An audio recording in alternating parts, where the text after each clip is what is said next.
Horizon théosophique, Association Compagnie Théosophie à Paris, conférence sur le thème « L'âme humaine est-elle vraiment immortelle ?»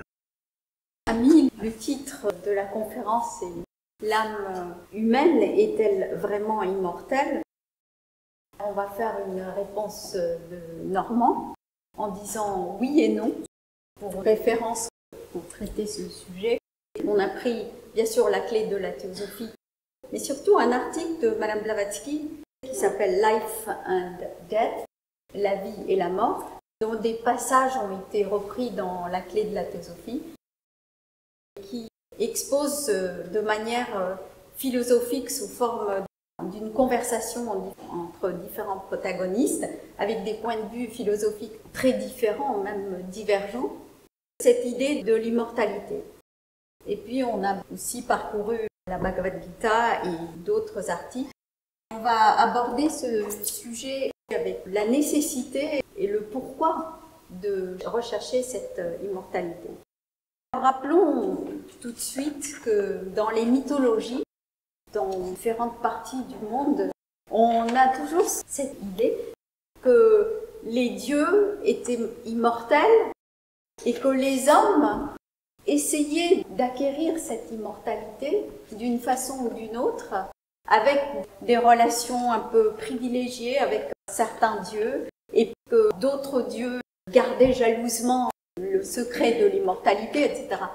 Donc, dans la mémoire collective de l'humanité, il y a toujours cette idée de ce parcours ou ce programme qui est là, qui est ouvert à l'être humain dans son aspect le plus noble pour qu'il aspire à la vie spirituelle en pleine conscience, en pleine soi-conscience.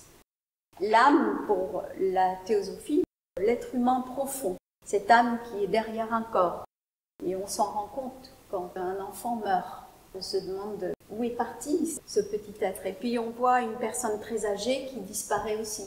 On voit bien qu'il y a une variété extraordinaire dans le monde et que l'âme est une étincelle, est un rayon, comme une bougie allumée. Mais il y a quelque chose derrière ce corps, derrière cette personnalité. Il y a autre chose qui anime l'être. Et c'est ce quelque chose qu'on va appeler l'âme. Quand on va plus loin, pour essayer de comprendre la nature de l'homme, la constitution de ce que nous sommes, si on a recours à différentes traditions, et notamment à la tradition du Vedanta ou du Taraka Raja Yoga, exposée en termes très simples, on va voir qu'il faut parler de l'âme avec des qualificatifs, parce que ce qui anime cette personnalité naît comme un rayon d'un soleil dont le centre est nulle part et partout à la fois. Ça donne une dimension d'omniscience potentielle. On comprend cette idée qu'il y a en soi la possibilité, on va dire, communion avec Dieu, mais on va éviter d'utiliser le terme Dieu, on va parler d'un principe divin qui est omniprésent. On voit qu'il y a en nous la capacité de comprendre, ou en tout cas d'appréhender ces idées, ces abstractions, parce qu'il y a quelque chose en nous qui peut aller très haut dans le sens de profond, métaphysique, qui peut sentir ces choses-là, parce que nous sommes comme ce rayon de ce soleil dont le centre est partout présent. Plus on va essayer de retrouver cette source, cette élévation spirituelle, plus on va partir dans un monde qui n'est pas différencié. Quand on parle de termes comme ça, ce sont des approches qui sont utilisées pour exprimer la spiritualité, qui ne peut pas être définie comme un être. Dieu n'est pas un être pour la théosophie, ni pour le Vedanta, ni pour ces philosophies anciennes. Le principe divin est le résultat d'une émanation qui s'auto-régule en quelque sorte. Lors d'une manifestation, l'univers apparaît mais de manière très structurée, organisée, avec des forces, des hiérarchies, des êtres, on va appeler ça comme on veut, mais qui font partie de toute une organisation dont nous faisons partie. Et l'apparition de l'être humain, de cette âme humaine, est le résultat d'une collaboration active de toutes ces forces qui vont permettre à la nature d'être comme un champ d'expérience et à cette âme de s'incarner. Alors on a un embryon qui est là, qui se forme et qui devient un petit être en 9 mois. Ce petit être, il n'est pas seulement physique, on voit bien qu'il contient en lui quelque chose d'élaboré, toute une série d'enveloppes, d'interfaces qui va permettre à cette âme, si spirituelle dans son essence, de communiquer avec l'extérieur. Ça, c'est l'idée de l'âme. Pourquoi est-elle à la fois mortelle et immortelle? Cette âme, dans son essence spirituelle, reflet de l'esprit, est immortelle. Oui, de fait, elle est immortelle. Une âme dure au-delà du corps, va continuer, va parcourir au cours d'une vie toute une série d'expériences, va avoir des périodes de repos et d'assimilation, etc. Et puis reprendre des corps. C'est l'idée de la réincarnation, mais avec une logique, une loi jumelle, l'idée de karma. C'est ce qui va rétablir l'harmonie, qui va réajuster les effets à des causes semées, donc toutes les perturbations ou toutes les actions qui ont été faites aussi dans le sens de la nature. On ne peut pas voir karma comme némésis. Et tout cela dans une logique de perfectibilité, d'avancement intelligent, de progrès spirituel, même si de corps en corps, il y a des variations et on a l'impression que l'âme est complètement mise à l'écart dans le comportement de certaines personnes qui sont très cruelles, etc. Mais il va y avoir d'autres opportunités. C'est un schéma qui est proposé, on n'est pas obligé de le croire. Ce qui est intéressant, c'est de noter que dans cette dynamique, on va commencer avec l'idée que l'évolution présente cette nécessité que dans le cas de l'homme, mais il y a aussi par analogie ce qui se passe dans d'autres règnes, il y a l'idée de pureté. Cette âme, ce rayon, va se revêtir de vêtements de plus en plus denses, dans le sens de séparer pour avoir une conscience personnelle, pour avoir une conscience réfléchie.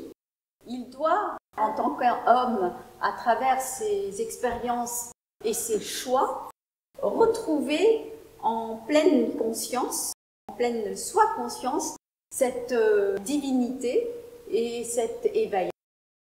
On va imager cela chez les bouddhistes comme le Bouddha qui est l'éveillé, parce qu'il a retrouvé ce principe bouddhique qui est non différencié dans son soi profond, qui va lui permettre non seulement de réaliser cette divinité qui est là, mais de voir et de réaliser qu'il est de la même essence, inséparable que toute la nature. Le but n'est pas d'aller chercher une libération, ça y est, j'ai une place au ciel. Non, c'est vraiment de retrouver cette unité fondamentale de toutes les choses.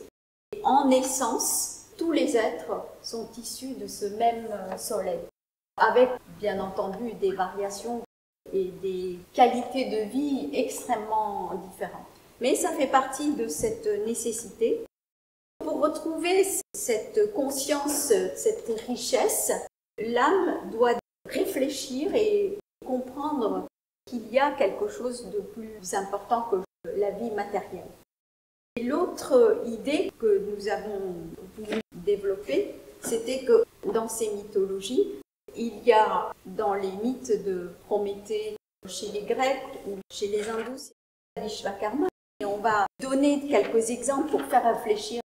Si on pense à Vishvakarman, le façonneur, celui qui fabrique les corps, et ce ne sont pas simplement les corps physiques, il a comme fille Sanjna, qui veut dire conscience spirituelle. Et cette fille va épouser le soleil, Surya, et il y a toute une histoire jusqu'à ce qu'elle redevienne la véritable femme reconnue parce que à un moment donné, le soleil est tellement fort que personne ne peut supporter cet éclat. Ça, c'est aussi une façon de montrer que l'aspect spirituel de ce soleil central, dont nous faisons partie, est un peu densifié, caché ou dissimulé en partie dans notre vie parce que nous avons des instruments très denses. Notre vie et nos intérêts sont tellement pris par les choses matérielles qu'on oublie qu'il y a ce soleil. Et quand on se retourne vers cette réalité en forgeant les instruments appropriés, on réalise qu'il y a cette dimension et on peut retrouver ce soleil et le découvrir avec les yeux appropriés puisqu'on a les instruments qui se développent. Chez l'homme, comment ça se passe? Madame Blavatsky, en citant Platon, dit il y a une aspiration ardente de l'âme vers le bien, vers le beau, vers le pur, pour le bien lui-même. Donc sans étiquette, non pour soi-même, mais pour le bien lui-même. Et ça va très loin quand on réfléchit à cette idée, parce que on se rend compte que l'âme spirituelle, elle est immortelle. C'est ce qui nous permet de sentir cette dimension qui est sans limite, qui est immuable. Parce que nous avons cette dimension en nous, si cet aspect du mental supérieur est encouragé à absorber et même à se tourner et réfléchir sur ces questions de l'immortalité, les préoccupations spirituelles, la compassion, l'altruisme, aller vers les autres, l'empathie, enfin on va utiliser plein de vocabulaire, que nous vivons tous. Ce ne sont pas des exemples extraordinaires. Chacun va refléter ou a été à un moment donné le véhicule de cet élan généreux vis-à-vis des autres. Après, on peut devenir très cruel parce qu'il y a cet aspect illusoire, un peu comme dans l'histoire de Surya et de Sanjna, sa femme. À un moment donné, Surya est tellement fort qu'elle va laisser sa sœur jumelle ou son ombre et elle va se réfugier dans la forêt. C'est une image qui montre qu'il y a un aspect en nous qui est comme un véhicule, l'aspect, on va dire, l'ombre ou le côté un peu astral, pour utiliser un terme de la constitution de l'homme, n'est pas animé par cet aspect spirituel. Et dans l'histoire, à un moment donné, elle revient et puis il y a cette unité. L'homme, un être humain, est complexe. On peut le présenter de différentes formes dans le yoga ou le Tahakaraja Yoga ou le Vedanta. Mais on va utiliser en termes très simples l'approche de la constitution de l'homme sous cette forme qui est intéressant parce que la clé de 7 donne une dimension psychologique. Il n'y a pas de bon et de mauvais quand on dit les désirs ou les émotions. Ce sont des nécessités. Nous avons tous besoin d'émotions pour aller de l'avant. Si un enfant n'était pas curieux et s'il n'était pas poussé pour avancer et découvrir quelque chose, il ne bougerait pas, il ne se lèverait pas. On le voit même chez les animaux. La stimulation, on va dire, naturelle. Donc, tous les aspects sont nécessaires. Après, qu'est-ce qu'on en fait? On peut devenir quelqu'un apparemment très spirituel mais très égoïste parce qu'il veut rester pur. On peut devenir très cruel parce qu'on est complètement bestial. Le nucléaire peut être utilisé dans l'imagerie pour avoir une perception extraordinaire de ce qui se passe derrière une peau dense et même jusqu'aux os, etc. Et puis, le nucléaire peut être utilisé comme une bombe. On voit que ce ne sont pas la description de cette constitution de l'homme qui va faire de lui un être bon ou pas, mais c'est plutôt le motif et sa compréhension de ce qu'est la sagesse, de ce qu'est l'homme. Pourquoi nous vivons sur Terre? Est-ce que c'est pour dominer les autres? Est-ce qu'il n'y a pas autre chose? Se dominer soi-même? Est-ce que ce n'est pas le véritable défi qui est lancé pour chacun d'entre nous? Quand on dit se dominer, c'est vraiment découvrir cette dimension spirituelle. L'homme a cet aspect physique. Il y a le corps magnétique. Alors bien sûr, dans beaucoup de médecines traditionnelles, ces choses sont utilisées. Il y a dans la médecine traditionnelle chinoise ou en Inde cette idée de méridien, de circuit énergétique, etc., que les médecins utilisent pour apporter des soulagements pour des maladies, même pour des douleurs extraordinaires. On voit qu'il y a cette dimension magnétique et puis il y a ces énergies qui vont animer les émotions, les désirs. On va dire, attention, il faut tuer tous les désirs. Non. Le désir doit être tué, entre guillemets, c'est dans les écrits, on va sortir la phrase et dire c'est mauvais, mais cet aspect noble du désir, c'est ce qui va permettre d'aller vers les autres, d'aider et de sentir quelque chose.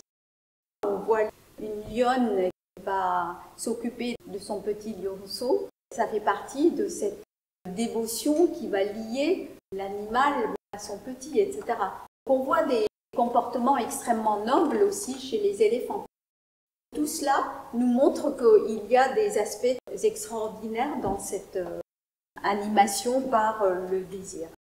Après, il y a l'homme qui raisonne, qui est intelligent.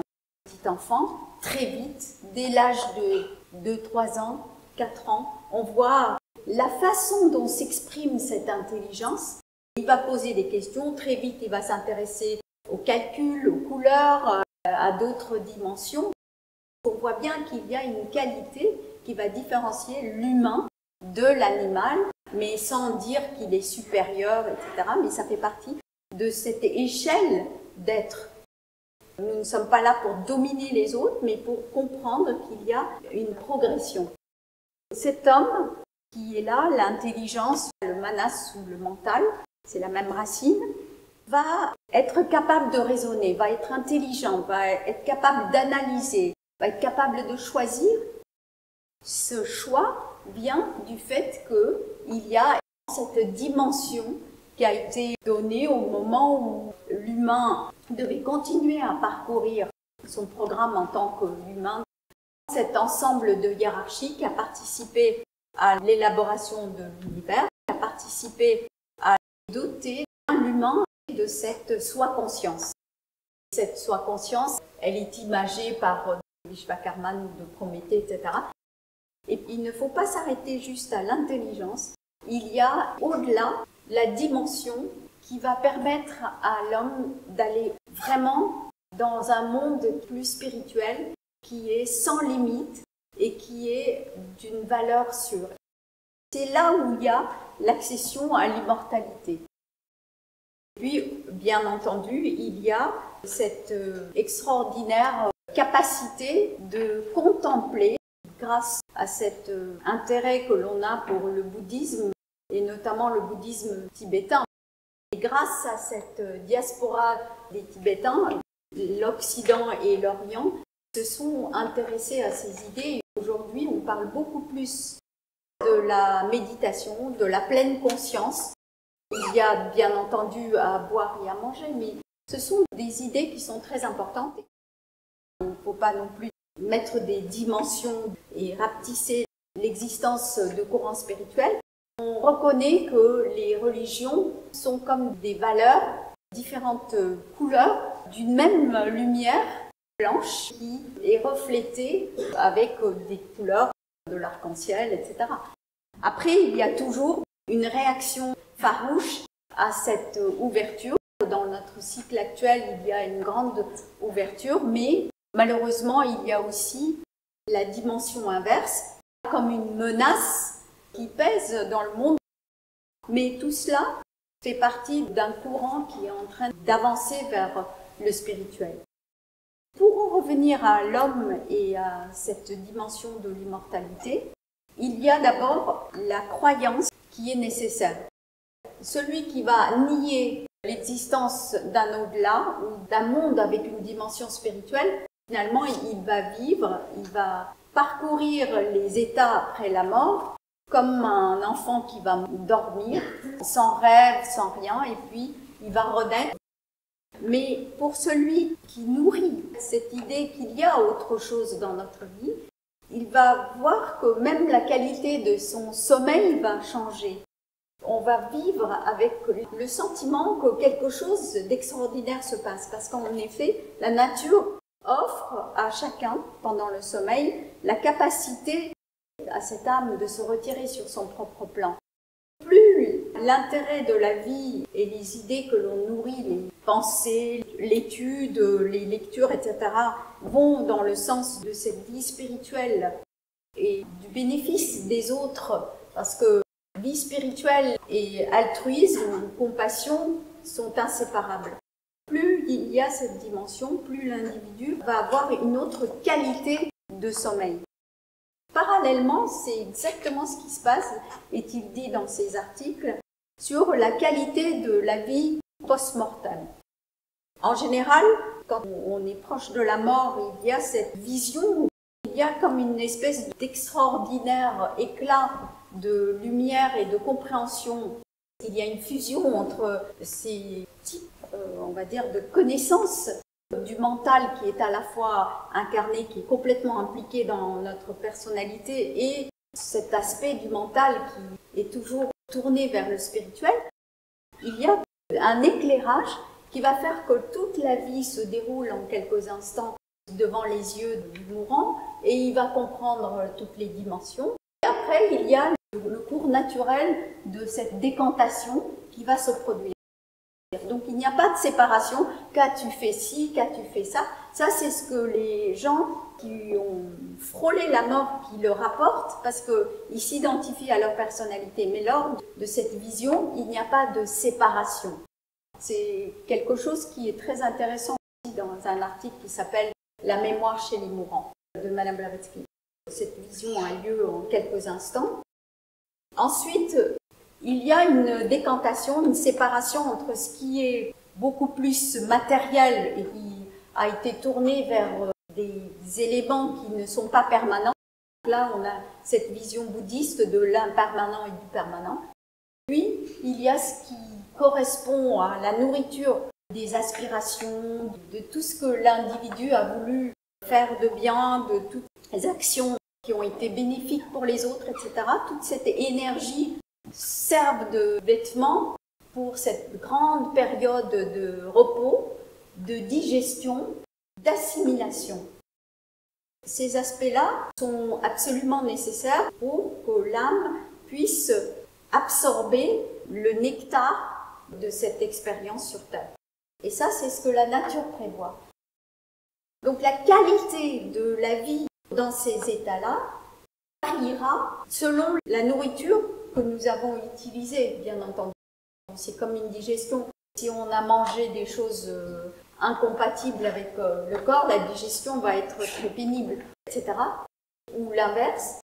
Donc l'idée est que plus la vie a été nourrie de ces aspects d'immortalité, plus l'individu va vivre une vie consciente après la mort. Nous avons conscience d'être encore la personnalité, mais uniquement dans cette période de repos qui peut être très longue, d'être encore monsieur un tel ou madame un tel.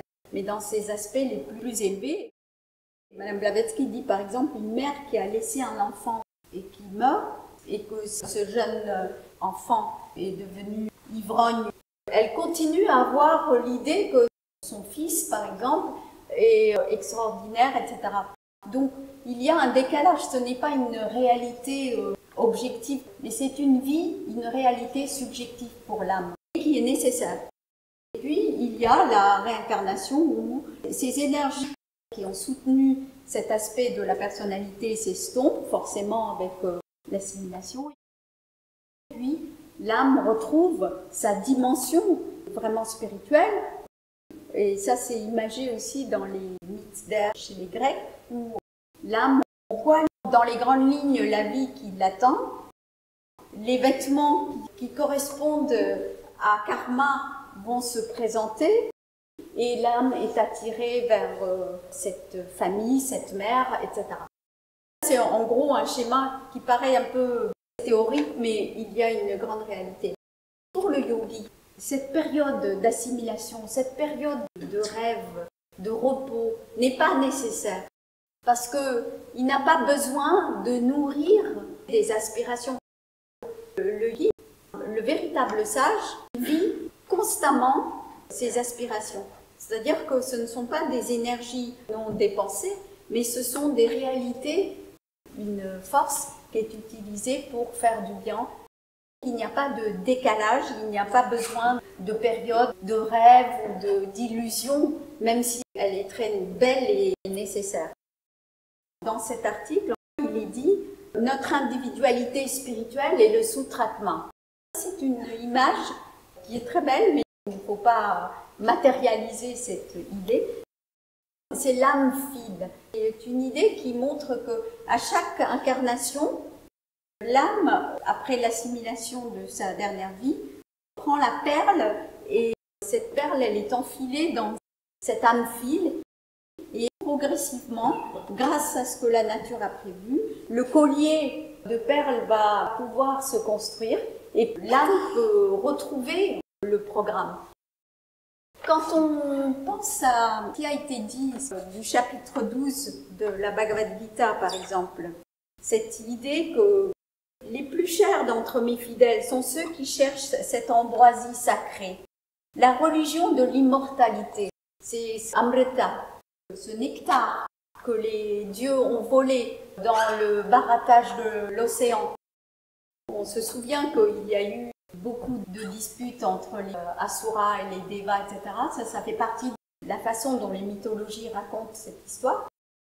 Il y a quelque chose qui fait que l'homme est voué ou a comme destinée de devenir immortel, mais il doit faire un effort. Cette idée, c'est ça. Mais les plus chers d'entre mes fidèles sont ceux qui cherchent cette ambroisie sacrée, la religion de l'immortalité, telle que je viens de l'expliquer. Donc, avec une foi ardente, c'est cette volonté, cette détermination de continuer à vivre une vie spirituelle qui aspire à cet aspect divin, à ce pôle divin par-dessus tout, et qui se sont identifiés à cette consécration, à cette discipline, à cette vocation de vraiment retrouver le pôle spirituel. Donc ça fait partie des contributions ou des idées que la théosophie peut proposer. Mais il n'y a pas que la théosophie, comme on a vu, ça n'appartient pas à un seul groupe d'individus, mais ça fait partie de cette réalité. Et pour ceux qui se posent des questions, réfléchissons et interrogeons-nous sur ce qui se passe pendant le sommeil. Ça, c'est quelque chose qui est vraiment à la portée de chacun d'entre nous tous les soirs. Comment l'âme se retire et revient et comment il y a une régénération qui est prévue. Puis, pour ceux qui veulent réfléchir à d'autres idées, qu'est-ce que l'idée de réincarnation et de karma apporte? Qu'est-ce que l'idée du divin au-delà et partout présent apporte? Ça fait partie de ce qui peut nourrir ou répondre à ces questions sur ce qu'est l'immortalité et si l'âme humaine est vraiment immortelle. Merci.